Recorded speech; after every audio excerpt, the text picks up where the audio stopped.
جوانترین ساتەکانی ژیان بۆ یەکەم جار سەردانی ماڵی خوای پەروەردگار بکەیت. طبعاً زۆر بەلەزەتە، زۆر خۆشە.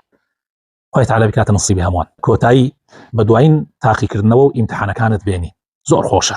ئاها قوتابی لە هەر مەرحلە و لە هەر قۆناغێکا بێ، لە هەر جۆرێک لە جۆرەکانی خوێندنا بێ زۆر خۆشە دوای ئیمتحان کۆتایی پێبێنی. ئەی تەلەفۆنێکت بۆ بێ لە کەسێکەوە کە بەڕاستی زۆر بیرت کردووە، ماوەیە کە نەتبینیوە و تۆ دڵت مشتاقێتی و بەس لە بیرت چووە تەلەفۆنی بۆ بکەی لە کتوپڕێکە ئەو تەلەفۆن بۆ تۆوەکە. بەڕاستی ساتێکی زۆر خۆشە.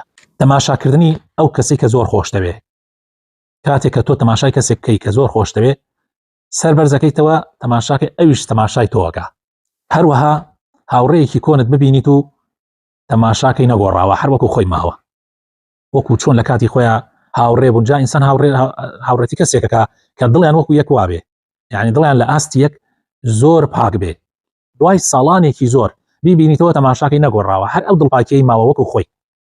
هەروەها ئەگەر لە شوێنێکی بێدەنگە دانیشیت و بیر لە یادەوەریە کۆنەکانی خۆت بکەیتەوە، بە تایبەت ئەگەر ئەو شوێنە لەو شوێنانە بێ کە تۆ یادەوەریەکانت تیا بووە.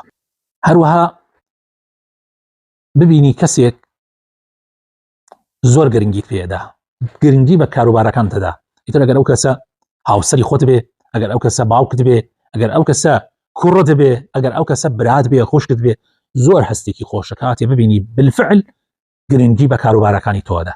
زۆر خۆشە، چونکە بێکەسی کاتێک کە هەستکەی کە کەس گرنگی بە تۆ نادا، هەر ئەبێت تۆ گرنگی بەوان بدەیت، بەڕاستی زۆر ناخۆشە. بۆیە پێچەوانەکەی زۆر خۆشە.